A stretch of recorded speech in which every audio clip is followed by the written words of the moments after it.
on behalf of all of the true fans of professional wrestling, guy with the suit and tie in the truck, go fuck yourself. Come on, let's get it out. Move to the music, play that fucking music, move into the music. Ladies and gentlemen, good morning, good afternoon, and good evening, wherever you are in the world and whenever you are tuning into this video. My name is James Porcelli. I'm Brian Thomas, and I gotta say, man, sorry, that never gets old, man. Shout out, Mr. Cross. Absolutely, shout out to Karrion Kross himself, man. Right? Yeah. Absolutely, very well said. Welcome, ladies and gentlemen, to another edition of the Ruthless Talk Podcast. Welcome, happy Tuesday. Welcome. How was Raw last night?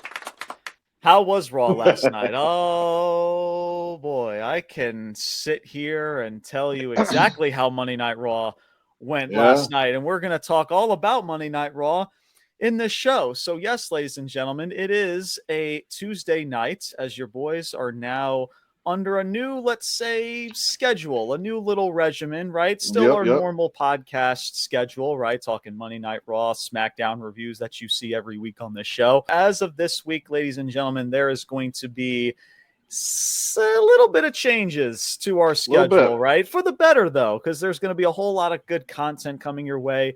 As for today, it's all about Monday Night Raw. We also got some ratings to talk about. We'll try to keep it brief. Also this week, we got our first episode, our first edition of the platform that is called the Ruthless Talk Sports Corner, which we will cover some of the biggest headlines in sports. We already got a couple of headlines that we will talk about for this week, and we got AEW to talk about this week. This will be their go-home show to AEW Double or Nothing, which is a pay-per-view coming up this weekend. And then, of course, we got Saturday night's main event, which we have a lovely special guest that will be joining the show. Is it who I think it is, my man? Is it who I think it is?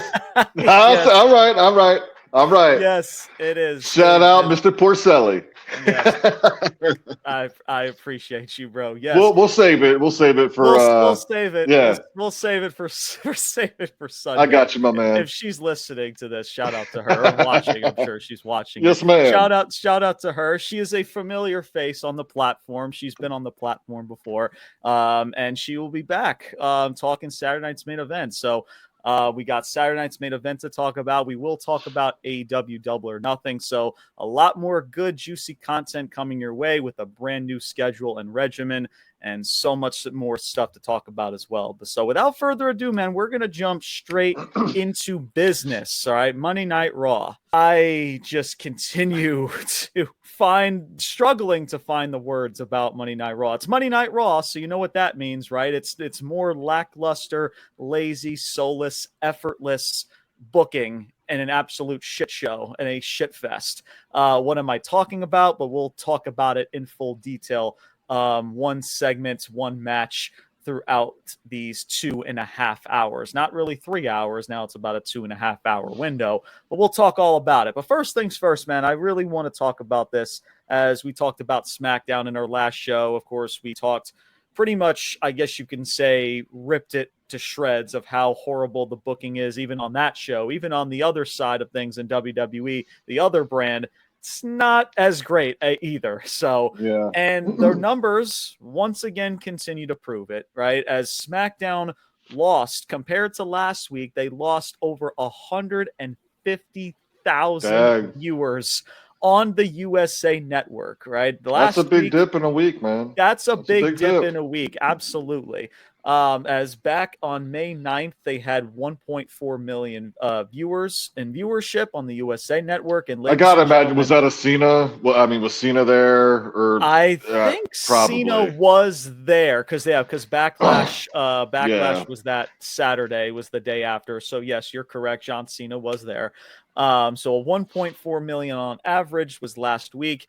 And then this week, ladies and gentlemen, SmackDown falls down to a 1.2 million just within a week. They lose over 150 viewers. And I know what people are going to say, right? Oh, they went up against a juggernaut, which was the Knicks and the Celtics basketball game, right? You had NHL and all of this stuff. And sure, it was going to take a dent one way or the other. But guys, I also want to give you this stat, right? And we talk about AEW, right? People want to clown AEW's, their ratings and their attendance and all of this other shit, right? They went up against the Knicks and Celtics. They went up against NHL. And guys, compared to their last episode from the following week, they actually went up in viewership. They went up over 53,000 in viewership, even against competition.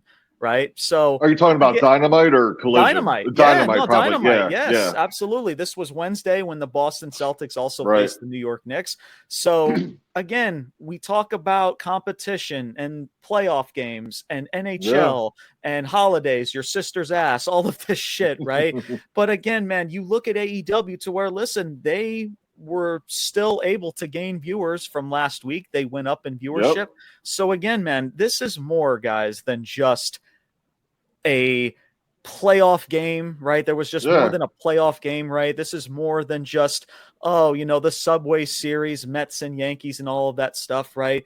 To where clearly, if you put on somewhat of a decent show, you put your best foot forward, AEW proved to you that, hey, we can still gain at least another 50 some odd thousand in 1 week. And then for SmackDown, they lost over 150,000 in a week. That's not just competing against an NBA playoff basketball game. That is because, guys, they tuned into SmackDown, and that was the last thing that anybody wants to watch compared to the competition that you were putting out or what's being put out. And that's it, man. Honestly, it's a shame, right? Because we're going to continue to give out excuses to this company, right? To where, again, AEW, they don't use it as an excuse. They're said, hey, we got to put our best foot forward. And look, the numbers freaking backed up our point. Even though, Brian, we even said it to where, even though we didn't think the show was great or maybe even good, but still a lot of decent things that happened in the show. Of course, with MJF and Hurt Syndicate, all that stuff, we won't get into it. We'll save that for Thursday. So yeah, man, it's just, this was more than just competition, right? This was more than just a big NBA playoff game, right? Also, if you guys look up, facts and statistics, both the pregame and the postgame, I'm talking the NBA game in general, the Boston Celtics and the New York Knicks, their pre and postgame had more viewership than SmackDown. Freaking the NHL had more viewership than freaking WWE SmackDown. So guys, listen, I don't want to hear the freaking excuses, bro, because if AEW can figure out a way to gain some viewership, there's no excuse for Triple H and WWE and Friday Night SmackDown. There is absolutely none. It's because the show sucked. It was lifeless. It was effortless. And Monday Night Raw that we're about to get into was no different. So Brian, real quick, before we do get into Raw, what are your thoughts about that?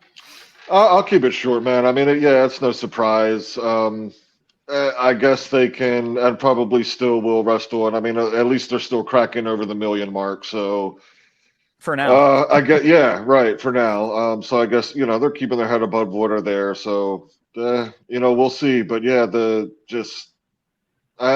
we said it before, this whole year, the build to Mania and now it's not. This is not the best that they could put forward. It's absolutely not. Yeah. Nowhere near close. And keep in mind, guys, too, like, again, the Knicks game was a blowout, too. So people had every single right to be like, oh, you know what? This game's a blowout. It's halftime.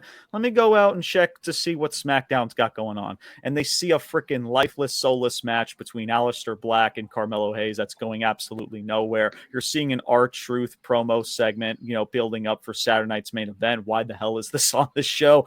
They give you every single reason to flip the channel over to whatever competition that they're going to, bro. It's just like you're not giving people a reason to stick around, right? Even if there is competition, give your viewership a reason to take this remote and flip the channel back over to the USA Network. And clearly, WWE is not doing that. And I'm honestly glad, Brian, and this will be my last statement.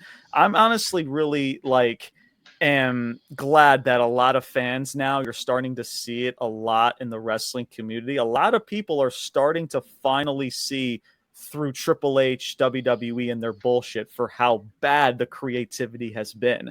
And it really is just, it's just very refreshing, right? Because again, we Yeah. talk about the wrestling community and how they just want to cling on to the ball sack and the you know what of this company.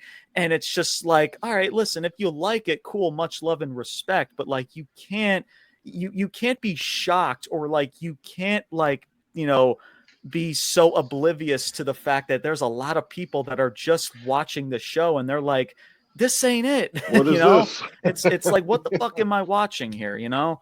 Yeah. So that's SmackDown's rating, man, a 1.2 million. And yes, for now you can say, oh, well, they're still above a 1 point. They're still over a 1 million. Yeah. For now, give it like bro, I'm telling you, give it time, Yeah. man. If the product does not change, I'm telling, even for Monday Night Raw, you'll see Monday Night Raw dip below a 1 million. And guess what? You're no longer going to have the revenue that you continuously try to defend over as well. You're no longer going to be making all this money and have all this shit. Freaking Netflix is going to see your ratings and they're going to be like, bro, in 5 years, they have that opt out. They're going to say 5 years, toodles, see you later. We're not going to continue this business relationship. I'm telling you guys that right now. So I'm just saying that as a warning, man. Like, you see this number dip, and if you see things change business wise, when it comes to Netflix, when it comes to all of these other, you know, freaking cable televised networks, and they're like, hey, like, we're not getting the bank of our buck here. Like, either the product gets better or this ain't working out. That's what happened with Fox. That's what happened with the USA Network with Raw. And it's just rinse and repeat, the vicious cycle. Yeah. So, all right, man. So enough about that. We already got enough bullshit to talk about in the show. So Monday Night Raw, live in Greenville, South Carolina. Good old Greenville, South Carolina. So let's just jump right into it. So Logan Paul, good old Logan Paul, starts off Monday Night My Raw. favorite. Right, Brian Thomas's favorite wrestler as of today. Logan Paul, he comes out talking about facts, right? He's like, oh, Jey Uso beat Gunther. Jey Uso did this, did that, right? He's trying to be the heel. He's just saying a bunch of word salad, I'd just like to call it, which is a whole lot of nothing, really. And then, guys, this is what is so fucking baffling. Gunther comes out, so you have two heels, right? This is again, and this is not just the only time you get to see two heels or more than one heel in a segment, right? This is just the start of it. But Gunther and Logan Paul come out. What the fuck are we doing? You have two heels. The crowd has no idea what to do. Gunther is actually getting more cheers than Logan because people don't like Logan. They're also chanting for Gunther, like, hey, you tapped out, because they still want to, you know, he's the heel. You got to freaking bash the freaking heel. Like, guys, this shit is so fucking confusing. Like, what are we doing here? Because why? Because, oh, a match between Logan Paul and Gunther might happen because Logan Paul could win the world championship. Guys, we know nobody's not going to win the fucking world championship, right? Like, come on. Like, why are you teasing something that's clearly not even going to happen anyway? Because they're two fucking heels that have no business sharing the ring together. This is common sense and logic. They have this stare off, whatever. I'm like, just like, what the fuck are we doing, man? Yeah. Gunther leaves the ring. Jey Uso comes out from behind. He super kicks freaking Logan Paul. And that's your segment. Guys, for 15 minutes, what did this accomplish? For 14 minutes, we have two heels talking back and forth to one another. And then for 60 seconds, Jey Uso just super kicks Logan Paul. Brian, that's your build for Saturday night's main event. Yep. There you go. I'm 10 times more excited now than I've ever been about this world title match. Said nobody ever. Brian, what are your thoughts, man? You know, I feel like, you know, a broken record with Logan Paul. I mean, it's, you know, each time he goes out there, and again, we can give him his kudos for what athletically he's able to do in the ring, and he absolutely deserves his props for that. That is incredibly hard to do. But, you know, putting him out there, like when he's out there cutting promos and stuff, especially when he's out there by himself, he's a little boy and a man in a grown woman's world. It's the way he talks, the insults. He is still a high school kid using high school insults. And yes, it very much comes across as a little boy in a man's world and a grown woman's world. So I don't really even care if you know, they have this match, you know, he's in another title match on Saturday night's main event. And they talk about, you know, what if he beat Uso and then fought Gunther, and then we'll get into it later with Seth. Like, yeah, first of all, no, it's not going to happen. But even if it did or whatever, he has no business there in any of that with Gunter, with Seth. So I don't care. I don't care. No. Yeah, it's ridiculous, man. Can I say this too, man? Like, can we stop with also like the same repetitive start to these shows? It's like, Brian, how many times do I need to see a wrestler or wrestlers show up to work in their suitcases, their luggages, their dress, like That's just like that is like seriously their shtick now. That's just I don't mean, know like, why it's or so what. Weird. Yeah. Like, I mean, you want to. like, I mean, listen, if you want to do that for like a big pay-per-view or for somebody who's coming in for like a said title match, like that's one thing every now and then. But like but you said, everybody, like it's like for yeah. everybody. Like, I mean, you want to talk about redundant and repetitive. I mean, holy shit, dude. I mean, you want it like there's no fucking energy. It's like you have this monotone voice in Michael Cole, like, oh, welcome everybody to Monday Night Raw. Here comes Penta. He's getting ready for his tag match with AJ Styles. I mean, how boring can you fucking get?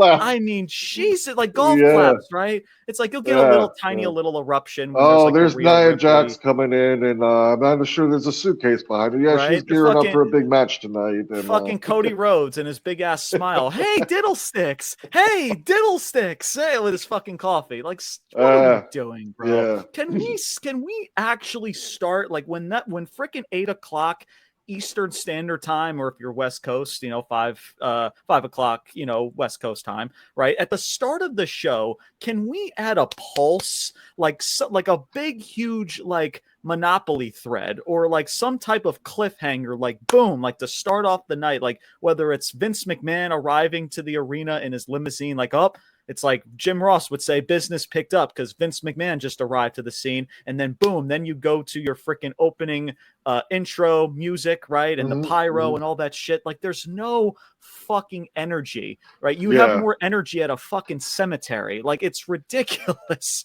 I mean, that I just had to say something. Yeah, about that, Brian. for sure. It's so bad, man. Like that right there is a reason for fans to just to tune off. It's just like, this is boring. This is already boring already. It's the same exact, freaking people arriving. Like, great. I get to watch wrestlers show up to work. Like, stop. Come on now. Yeah. And if you're going to do that, maybe like change it up a little bit or something. It's just, I don't know, man. It's fucking weird. Anyway, there was some cringy, cheesy backstage segments with freaking Jey Uso and freaking Paul Heyman. Paul Heyman was funny. He actually made a coffee reference, like, hey, don't drink the coffee. It's bad, right?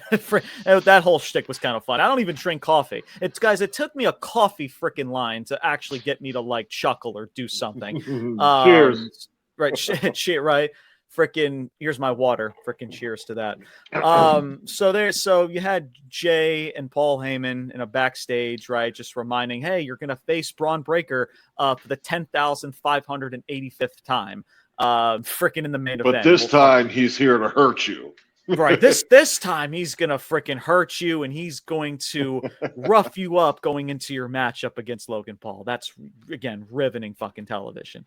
All right, so our next match, I guess our first matchup of the night, is this tag match. You have Penta and AJ Styles against the Judgment Day, Finn Balor and JD McDonuts. Carlito gets involved, which is distracting the referee. Freaking, it was Penta who hit a Mexican destroyer on the outside. I'll give my shout outs, by the way, to JD, right? And this is what's kind of sad, honestly, though, Brian, is that these wrestlers are given nothing. Like, I'm talking nothing. Not even the booking is not even meeting them halfway. And the poor dude, JD McDonough, has got to go the extra mile to the point where this dude punctured a fucking lung because he's trying to go out there to create some sort of entertainment, which is flying from pillar to post every fucking week. And he's doing the best job he can. I'm not talking the wrestling moves, but also the selling, right? He's trying to make dude, the I was getting ready to say, look, like, he is one of the top sellers in wrestling. If you really watch him, man, he's not afraid to take these fucking moves. Like, I give props where props is due. I don't really care about a JD McDonough at all, but I will give props for at least putting in the effort to make something out of nothing. So I want to give my golf clap and praise to JD. So anyway, Penta, he's got the upper hand. However, he has met with a sneak attack by El Grande Americano as he attacks Penta from behind through the crowd. Finn Balor takes advantage. He hits the coup de grace, and Finn Balor picks up the W over the Judgment Day as Penta is pinned in the middle of the ring. 1, 2, 3, right? Oh, but are we going to say that Triple H fumbled frickin' Penta, right? But frickin' Tony Khan, right? Oh, he fumbled Ray Phoenix. He fumbled Penta. Oh, he fumbled Aleister Black, right? It's like, all right, we're a couple weeks in, and what's Ray Phoenix and Penta doing? What are they doing that has any fucking importance or anything that's watched? Guys, nothing. And I like Penta, man. That's not a dig even against Penta, right? You know what they do right, Brian? They do right with the entrances, right? They got the entrances and all that shit down. But when it comes to the actual, the creativity and the booking and the stories, there's nothing. There's absolutely really lacking, nothing. man. It's really lacking hard. So yeah, it's just guys, like what's this leading to, right? It's going to be we're going to lead more tension between El Grande Americano and Penta. We're going to get a mask versus mask match, and then we're going to reveal, it's Chad Gable underneath the mask. Because, guys, we're not going to take off Penta's mask or whatever the fuck, if that's the stipulation that we're doing, because he just got here. It makes no sense. So Chad Gable's going to reveal himself. Yeah, it was me. I was freaking El Grande Americano. Guys, really? Yeah. Like, really? Really? Really? Like, weird tag match, weird altercation, just weird. And that's all I got. Brian, what are your thoughts? Man, I don't have much to add to it, man. I'm just, dumbfounded with AJ and Penta's booking, man. I don't know what to say about it. That match, I mean, the takeaway for me, and I was really gonna JD, man. Dude, the manner in which he sells, the way he does it with that makes it look like ease. I mean, he is really good. I'm telling y'all, man. I mean, he'll probably never be the world champion and the 10-time and this or that, but dude is a hell of a wrestler, man. Absolutely. Yeah, no, props to JD for at least, trying to, make himself look good, but also his opponents that, he's also trying to make look good. Like, that's the thing, man. He's making them look like $1 million, man. You give it's all, anybody can give a DDT, man, but if the dude ain't selling, it's going to look like garbage. It takes two to tango, bro, like they say. Yeah. So absolutely. Backstage segment before we get to our next matchup, Logan Paul and Seth Rollins. Why? Like, why? You're all that's what I mean. I don't fucking get this shit. Yeah. Dude. It's like maybe we can run it back, right? Two fucking heels like trying to discuss, we can run it back now for the world title. Think about it, man. Think about it, Logan. And he walks off. What is this accomplishing, guys? Is this the storytelling within the show? Because you're not getting it throughout the 80-90% of the show, because the rest is just wrestling matches. We jumped into a tag match, right? People got their fix in with a wrestling match, and then we jump into a Money in the Bank qualifier, and then another Money in the Bank qualifier. And then what's your storytelling? These cheesy ass freaking backstage segments? Guys, what are we doing, bro? You're putting two heels in an altercating segment. They're talking. Three heel. I mean, Logan and Gunther too. Right, and Gunther Logan later on in the night. With Seth and Gunther, what are we doing? The entire show, bro. What are we doing? How is this getting approved? I don't understand. I mean, this has got to be, I would say, I mean, not that I want it to happen or whatever here, but I don't see any other, with what you've done with Gunther or they've done with Gunther. I mean, he's got to be turning face here. I would imagine. I mean, the dude's is a straight up tweener. I mean, and we played that shtick before when he was a face. And like, guys, we really want to see a face Gunther. Stop, man. The answer. I mean, bro, come on. We made him into a tweener. Then we finally brought him back into a heel. Now we're putting him as a tweener again, and now we're gonna make him a full-fledged face. Guys, we already have baby faces. We have LA Knight. We have Cody Rhodes, right? We have AJ Styles. We have all of these people who are CM Punk, all of Randy Orton. What is a baby face Gunther gonna do that's gonna make his booking that much better? Guys, stop it. Like, just make him a diabolical heel. You need heels. It's not hard. Moving on. Yeah, for sure. All right, we have our first Money in the Bank qualifying match, triple threat, because we have so many freaking talents. We got to thrust freaking three ladies in a matchup. Becky Lynch against Natalya, against Roxanne Perez. Lyra Valkyria comes out to cost Becky Lynch the match. It's a triple threat, so technically it's no disqualification. With the distraction as Lyra is pulling Becky out of the ring while Natalya is trying to gain the upper hand. Roxanne takes advantage, hits Pop Rocks, her finisher, covers Natalya for the 1-2-3, and Roxanne Perez is going to LA to be a part of the women's Money in the Bank ladder match. You know what I said, Brian, in my notes? Good for Roxanne. She finally got a W. Finally, this woman got a fucking W. Good for her, honestly, because I've been speaking about Roxanne and how she's being put in the most random positions possible in losing all of these matches. So the hope now for Roxanne, now that she just suddenly just departed from Julia, now Julia's on SmackDown, is that now her booking is going to get 10 times better now as a singles performer. Now there's more Roxanne Perez that we'll talk about later in this show.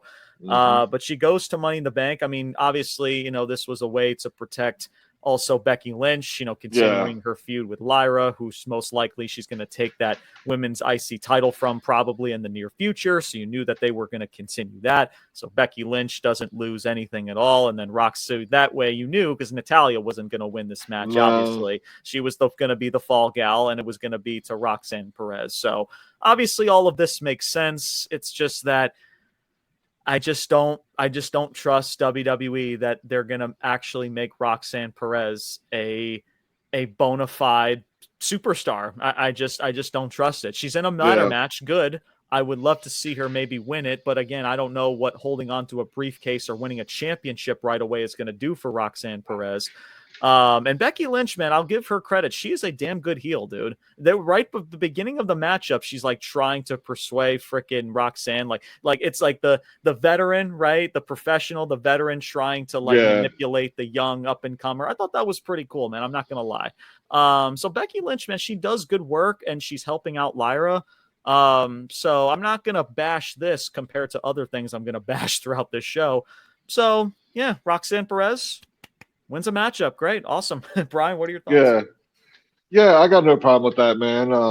I don't think Becky should have been winning that match. And Natty wasn't going to win it. But I do want to give a quick shout out to Natty. I don't know what it was, but she recently did some other, I don't know, it's kind of a wrestling, but kind of also like a MMA too. I'm not sure what it was, but she competed in that, man. And I mean, Natty's always been, I mean, she is a fucking heart, like what she's always been able to do in that ring and how she is fucking tough as nails.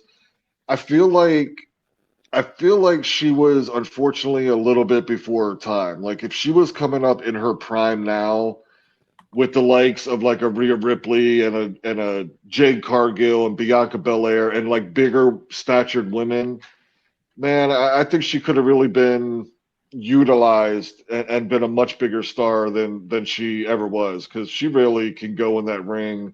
I don't know. I guess probably she has the same knock as, Bret Hart, like, oh, he lacked charisma or whatever. But nah, he did just fucking fine. So just shout out to Natty, shout out to Roxy. Good win. Shout out to Natalya. I think she's been doing a lot of they've been doing this too with Karrion Kross and other people to where they're GCW and doing some events with GCW and some other indie promotions and things like that. Natalya, shout out to her. I mean, the match was a little sloppy at times, but Natalya did the best she can to try to be, I guess you could say, the workhorse in this matchup to make everybody look good. That was both Becky Lynch as well as Roxanne. So, I mean, again, it's just like you just came off of a tag match. I wouldn't do this back to back. It's just like you think you already got your wrestling fixed in from the tag match, and then we just jump straight into this match. It's just like, all right, like where's the actual stories being told? No, we just jump into a Money in the Bank qualifier to where, let's be honest, guys, it's a bunch of filler. It's an easy way to just fill up the show. That's all these qualifying matches are for the most part. But so we'll get to the second qualifying matchup later on. So up next, you had another cheesy backstage segment, frickin' Sami Zayn and Jey Uso. They're doing their fucking cheesy ass handshake, right? Frickin', it's just like what? And then like Sami Zayn's like, oh, it's like if you need me out there, man, I got your back. Because maybe there might be some funny business going on. That's all that happened, guys. Again, these guys, what are these backstage segments accomplishing? I'll give you another great example. You had general manager Adam Pearce making a match official with Rusev and Akira Tozawa. Great. Tozawa. Shout out to Tozawa, but what the fuck? Rusev just came. God damn it! Come on. Moving on. That's not even the one I was even going to talk about. I mean, Rusev. I mean, Bryce, are we shocked that Rusev is? No. We're a couple weeks into Rusev's debut, and the guy has done absolutely nothing of importance. Done nothing. Yeah, but let's bring Rusev in. We're so excited that Rusev is back in WWE. And guys, what is he doing? Stop. But then you had Chad Gable and Ivy Nile come in. It's like, hey, American made, they got the tag title opportunities, but what about Chad Gable? What about me? What about Ivy Nile? We won Money in the Bank qualifying matches. We want a shot at the Money in the Bank briefcase. And then in comes the New Day. More heels against other heels. What is the obsession? It's Chad Gable, a heel, against the New Day, who are heels. Guys, this was the entire show. Like the backstage segments, the segments in the ring. This is the most oddest and the most befuddling shit I've ever seen. I don't know if they're just doing it on purpose or out of spite at this point now, or just that's why I said like sometimes it feels like even like with Cena's whole like I'm ruining wrestling, like right. It's kind of hard to think that in some like they're not obviously just going to ruin it because that's their fucking money machine, but right, it really does feel like, man, you all ain't doing shit. Like, I mean, my God, man, it's just like, guys, and this is not me nitpicking, bro. This is like stating the obvious. This is no longer about a personal preference or an opinion. Like you can't have somebody benefit, right? And I made a video about this, right? The heel's job, right, is to gain heel heat, right, for the crowd to boo them, right, or to be against the crowd. It's hard to do that when you have another character who is trying to accomplish the exact same thing, to be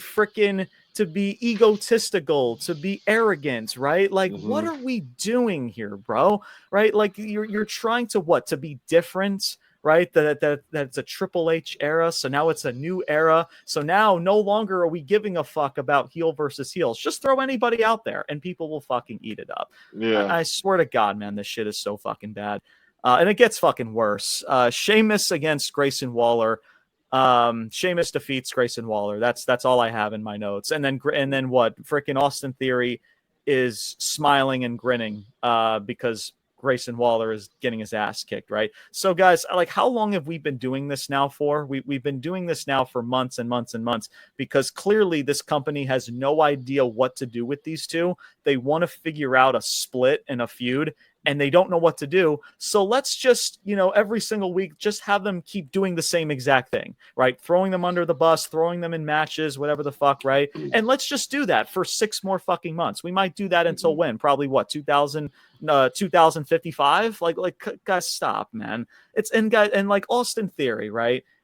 What is a babyface Austin Theory going to do, right? We're going to have this feud, right? Maybe, or this tension with Grayson Waller. Like, who's going to give a fuck? You've already been botching it because you've been completely dragging this out for months. So even when you do this turn, nobody's going to care, right? And guys, like Austin Theory as a babyface, what the fuck is that going to do for anybody when you have, again, Randy Orton, CM Punk, Cody Rhodes, AJ Styles, Penta, LA Knight, who are all baby faces? What the fuck is an Austin Theory as a baby face going to fucking do for this company? Somebody tell me. Brian, like, do you have an answer, Brian? Because what are we doing here? What is Austin Theory being a baby face going to accomplish for Austin Theory's booking and the product of this company? What is it? Guys, don't bullshit with me. Stop. I've had enough.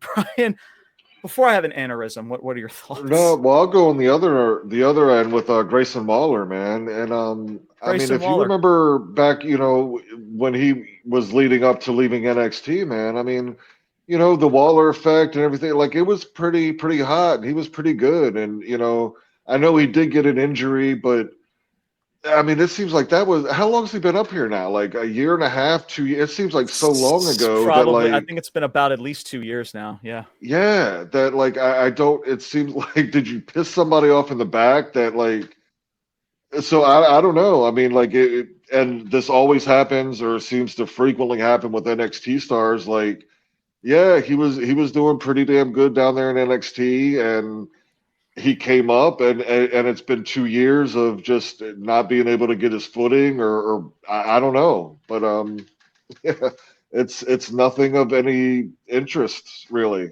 Yeah. And Grayson Waller could be a damn good heel too, bro. I don't know Yeah, I if you think guys, so. if Like you that's what see how he NXT. interacts, Like if you see it how he was. interacts with fans, like in meet and greets, Yeah, dude, like he actually tries to be a heel to a certain degree, right? I mean, like, granted, there's people like MJF that actually really goes the full mile, but even sure, him to a sure. degree, I see that like he tries to play the heel character, he tries to be hated. And it's just like there's so many ways. I mean, Brian, again, if I had a creative pen, dude, there's a lot of things I can come up for Grayson Waller, just like off the top of my head. Like it's so weird, man. So Grayson Waller, I get it, needs to be the heel, but what is Austin Theory being a face gonna do for I mean, anybody? just U.S. title, face, heel. I mean, it just again, Austin Theory is another one that just has not, just not gained his footing, and since. I mean, even when Vince was there and he was kind of like, I don't know, seemingly the golden boy and being really heavily pushed, like even that it just wasn't great. So No. I don't know. Yeah, trust me, man. Austin Theory's gonna turn on Grayson, and then we're gonna have a feud, and then and then what? Give it a couple Yeah. more months, guys. We're gonna go back to the drawing board with Austin Theory, and we're gonna have absolutely nothing. It's not gonna benefit him. It's not gonna benefit this company. I'm telling you guys. I'm telling you that right now. All right, man. Frickin' what else? Gunther and Seth Rollins. There you go. Backstage. Two more fucking faces. A segment. Heels. Excuse me, heels. Yeah. It's heels. Yeah, I don't know why I said faces. I'm so Yeah. delirious from this fucking show. I don't even know what I'm saying anymore. Yeah, two heels, two more heels, guys, in a segment. I've never, Brian. I mean, I've seen heels and other heels interact. I've seen heel versus heel matches. I have never, Brian. I think this is a first to where I've never seen so many heel altercations in a Yeah. professional wrestling show in my life. Like, Yeah. again, bro, what is this accomplishing? This is doing nothing but splitting your audience. And doing what? Teasing that, oh, Seth might face Gunther because Seth is going after the world title and Gunther's going after the world title. So let's maybe tease a face off that, oh, this could potentially happen in the future. Are you fucking kidding me? It's just, oh Not my before God. Logan Paul has anything to say about it. Right. Fucking Christ. Oh man, moving on. Let's move on to our next Money in the Bank qualifying match. This honestly took a turn for the worst. Yeah, man. Unfortunately, Yeah. you had Rhea Ripley versus Zoey Starks versus a returning Kairi Sane. Kairi Sane returns just to Yeah. put over Rhea Ripley. That's out of all the things to where, Kairi Sane, she's been off television for 6 months. What can I do to bring Kairi Sane back that's going to get people interested? Oh, I know. Let me put her in a qualifying match and have her get pinned by Rhea Ripley. That's Yeah. great. Fantastic. Welcome back, freaking Kairi Sane. Unfucking believable. Zoey Starks developed a nasty, and I'm talking a Yeah. nasty leg injury to where she's setting up for looked like was a springboard missile drop kick off the top rope. Kairi was late to her assignment. She's trying to pose to the hard cam. I guess Zoey Starks was impatient and she springboarded and went off anyway. Kairi was nowhere near frickin' Zoey Starks and she lands awkwardly on her leg, completely shatters her frickin' leg, and she was frickin' done. I'm pretty She was sure her knee's definitely blown out, man. her I knee would is, have to and she say. already has a history of knee injuries as well. And I'll get more into Zoey Stark in just a second. But at the end of the day, guys, you knew where this was going. Rhea Ripley hits her freaking Riptide finisher to Kairi Sane 1, 2, 3, and Rhea Ripley's going to Money in the Bank. Guys, what is Rhea Ripley holding onto a briefcase going to do anything for anybody? Like guys, seriously, this is an honest question, right? And I get it. For me personally, right? And again, I try to be as objective as I possibly can be. yes, Rhea Ripley might have a presence, right? Maybe some people like her entrance, but guess what, Brian? You know what? That's where it ends. At least for me. Like, that's just where it fucking ends for me. I don't feel anything during her matches. She's not in anything important. What does this woman do besides bash wrestling fans over the last several months? What has she done to create headlines? She does nothing but bash wrestling fans. That's all she does ever since her feud with Liv Morgan. So, like, what is she doing that's benefiting the product right now outside of what she does on social media and her shtick with wrestling fans? What the fuck is it? So that's number one. And now number two with Zoey Stark. Listen, much love to Zoey Stark. It really sucks because this woman this is her first match back in probably several months after freaking, you had two of her tag partners in Sonya Deville and Shayna Baszler just got released. And here she is. She's on television. I'm sure she's trying to make a good impression back on television. And I mean, you can't have worse luck than this situation. You really can't. She completely shatters her leg again. It's just with Kyrie. It's also very weird, Brian, to where this company thinks it's a good idea to where you're taking a wrestler who hasn't been on television in several months and Kyrie Sane, who's been out of action for 6 months. Yeah, let me put both of those two in a matchup. Nothing will go wrong, right? Yeah.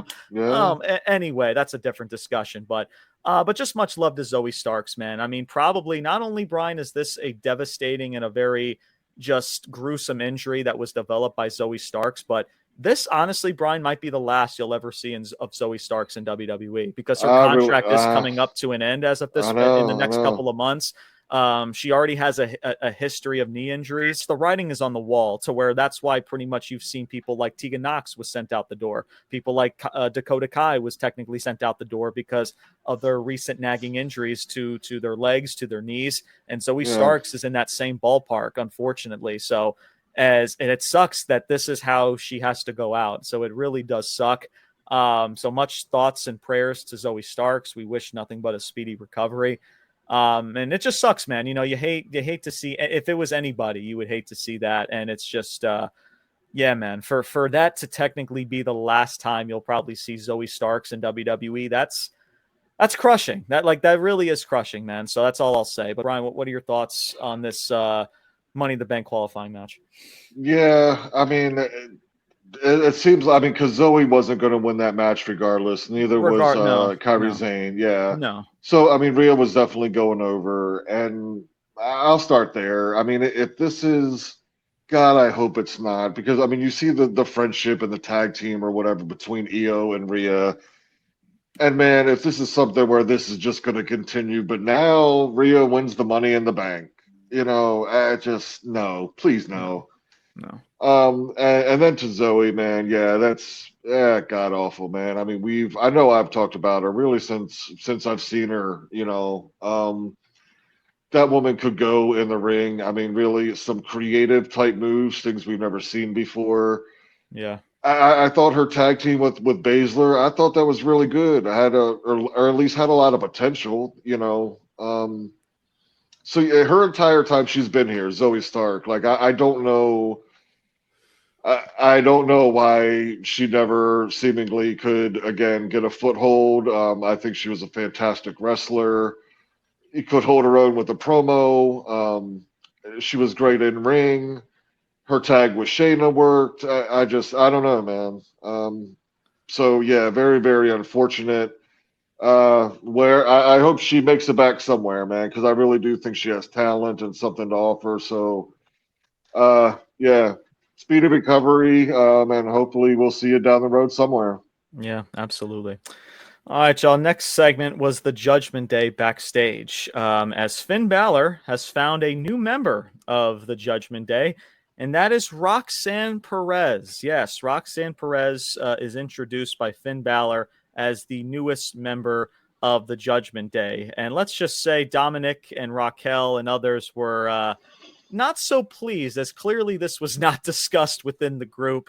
Dominic's like, hey, I think Liv needs to know about this or whatever. And, Raquel is in the same boat. She's like eyeing Roxanne because they have a history with, matches in the past or whatever. Roxanne brings in gifts. She brings Tendies. in freaking nuggets. And she brings I see you, Finn. and she brings freaking she brings Carlito an apple, so it brings in gifts and stuff. And Raquel's had enough. She wants freaking Roxanne to leave. Roxanne obliges. So freaking Dominic's like looking at the tendies, and he's like, this woman may not be half bad, right? But Liv Morgan's probably watching this shit, and she's like, freaking got her pitchfork. When's Dom going to learn, man? When is Dom? You about to step in it again, homie? Dirty Dom is Dirty Dom, I guess, man, right? So, and then Raquel is like, she says, and I quote, Liv Morgan will know about this.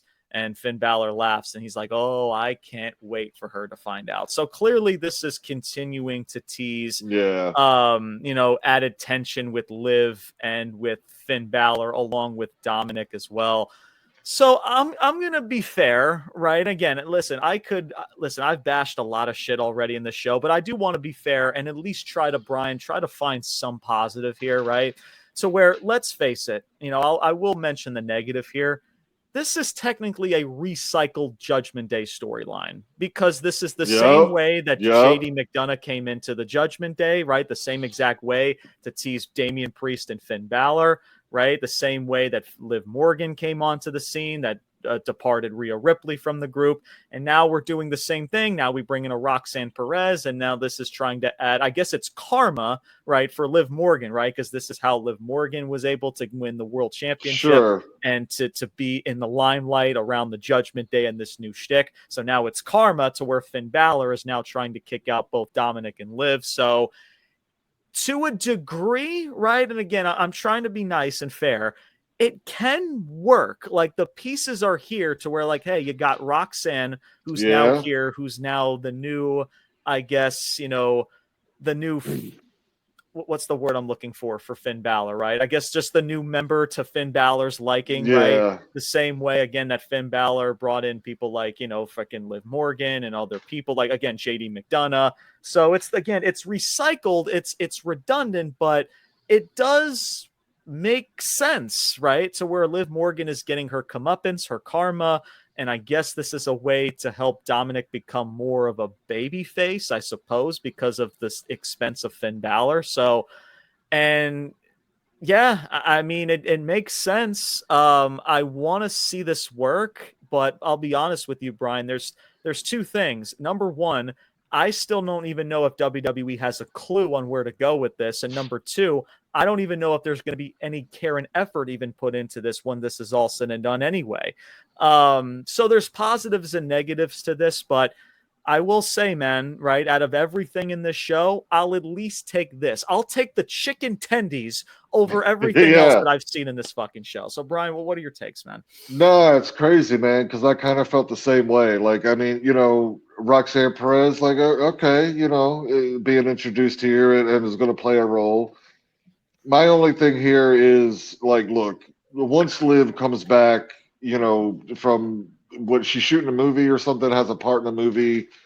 Once she comes back, like, this whole fucking Judgment Day thing has got to end. I mean, everything, Dom, Finn, and all of it, Right. Yeah. And that's all I could say. I mean, because this was probably one of the small highlights, like, or a little, piqued my interest. But like you said, yes, it is the same recycled, regurgitated shit that it feels like we've been here for the last, like, again, year and a half with the Judgment Day. So yeah, it could work. Intriguing with everybody involved and adding Roxanne, but when Liv comes back, man, you got to end this shit. You really do. Yeah, I mean, and hopefully, again, the hope is that now Roxanne Perez being a part of it is what's finally going to take that next step. And like you said, Brian, to end this whole charade, right? But again, man, at the end of the day, as much as again, because I hate that I have to lower the bar. I mean, guys, this is like, it's like freaking, right? It's like, what is Triple H cooking? He's cooking chicken nuggets, right? It's like, I'll at least take some microwavable chicken nuggets. So if that's what Triple H has cooking, I'll at least can tolerate and have a chicken nugget. Like, you know what I'm saying?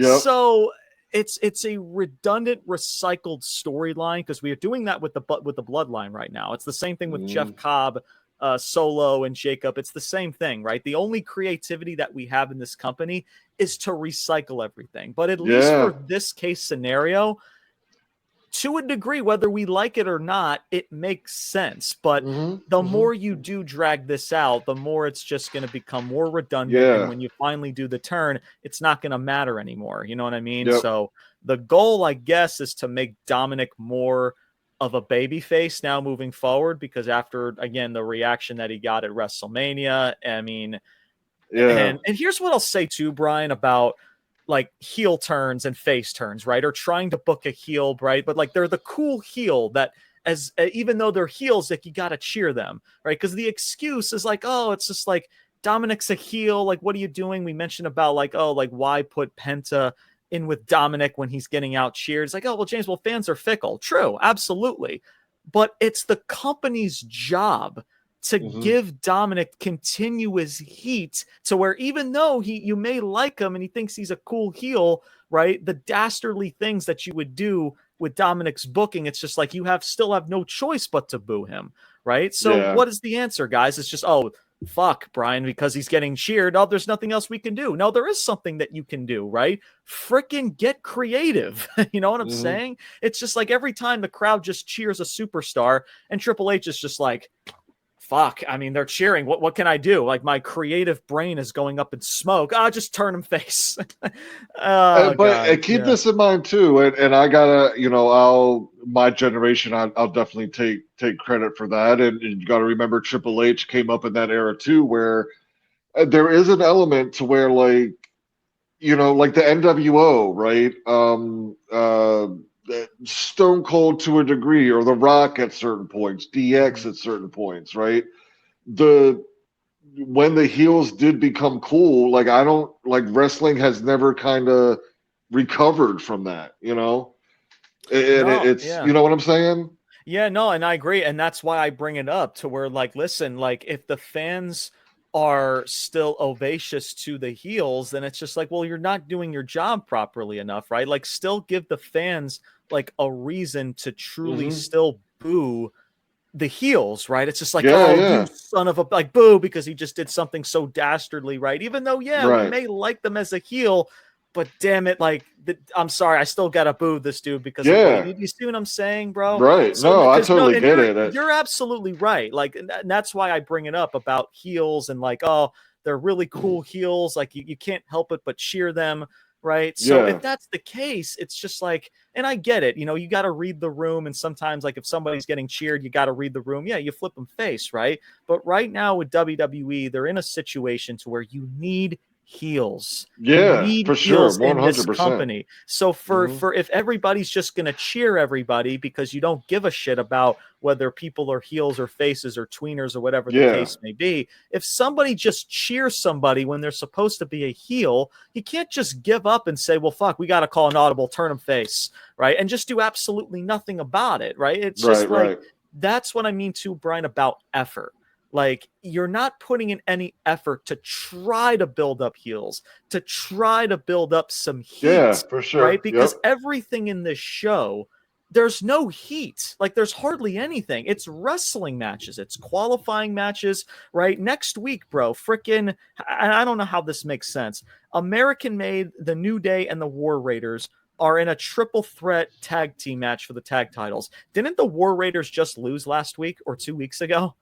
And they're still getting a title match opportunity. You want to know why? Because, again, this company knows that freaking the New Day, who are heels, American Made, who are heels, shit, we're in a pickle. We don't know what to do. Oh, well, the War Raiders are faces. Put them in the match. Triple H, but they lost last week to American Made. Just put them in anyway. Somebody's got to take the pin. Somebody's got to take the pin, and nobody will say anything. Just throw out there. They'll say I'll be cooking by the end of the show.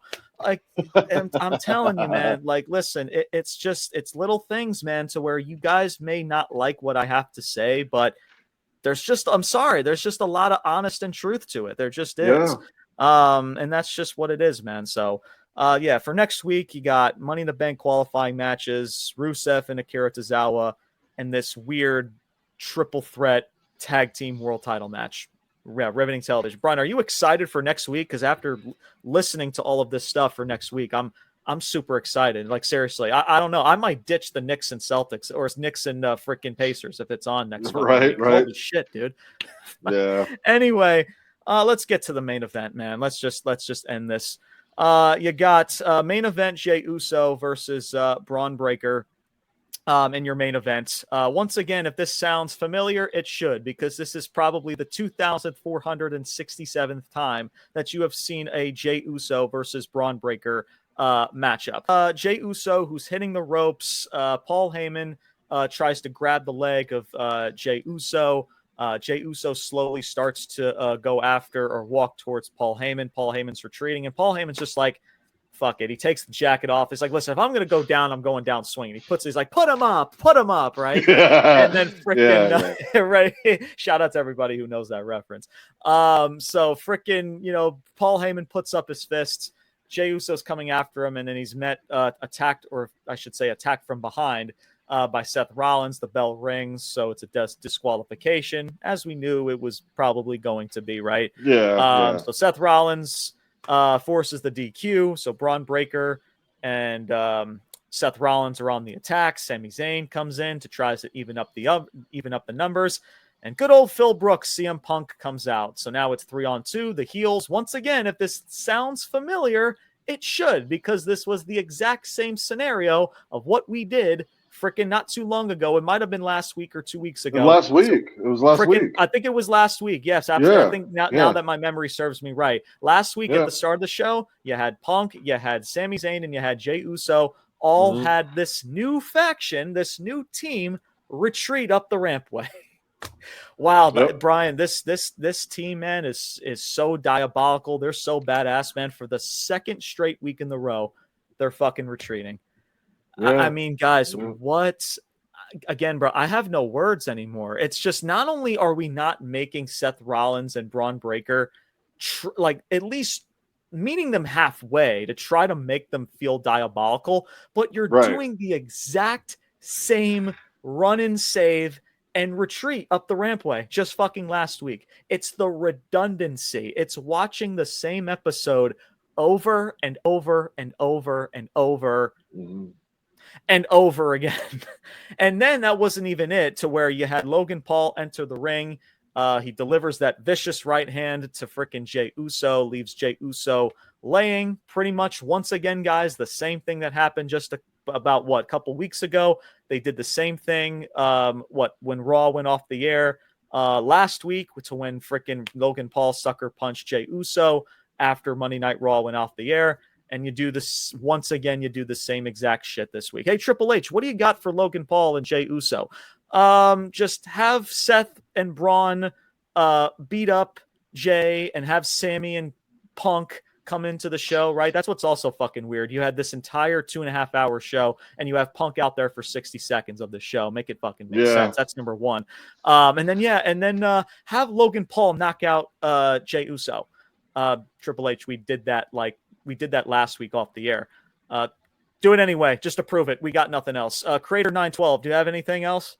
No? All right, to prove it, just punch it in. They won't give a fuck. They'll praise me after the show's over. and correct me if I'm wrong, but that's not the only 2 times he's ever knocked out Jey. Like, has he done that before? Like, just say like for the IC title maybe last year or something. I don't remember, but not last year, but at least the last several weeks. That's all he's done. Is I know that. I was saying, like, I thought even previously, like before, the mid-card title before. I don't think so. No, you've seen a lot of Braun Breaker and Jey Uso. I know that for a fact. All the matches that they've had. But as far as Logan Paul and Jey Uso, no, this is like the first. I guess you could say altercations between the two, right? But so it's like, all right. It's like, guys, I get it. There's only a couple weeks left of build, right, James? They only could do so much, man. There's only like 2 to 3 weeks left to build.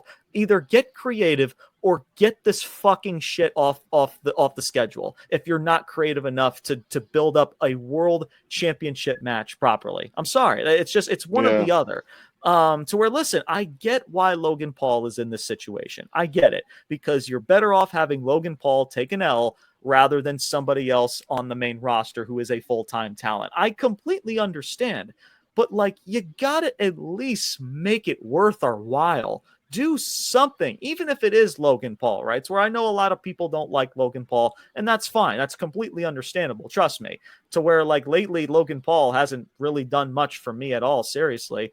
But still, you got to do more to where Logan Paul just shows up, says a bunch of word salad, maybe knocks out freaking Jey Uso. Jey Uso just super kicks Logan Paul, and that's your freaking feud. That's your buildup. So if you don't have anything else, then don't then reschedule this PLE or don't have it at all. Like, seriously, it's one of the two, bro. Because for sure, man. Yeah. we need to just go back to just like if this is all we got for Saturday night's main event, like with all the other paper, like we don't need Saturday night's main event. Exactly. Like what's the point? I don't understand it, bro. It's a house show. If you're building up towards a house show, okay, that's one thing. And speaking of house shows, that's what this show was, bro. In totality, that's what SmackDown was this past Friday, and Monday Night Raw in Greenville, South Carolina, was the exact same way, dude. It was a bunch of matches. It was wrestling on a wrestling show, qualifying matches, tag matches, triple threats, all of this shit on a 2.5 hour show. And then, guys, what's your storytelling? The heel versus heel altercations backstage. Mm-hmm. Guys, I'm telling you, man, like, this may sound harsh, but I'm telling you this right now.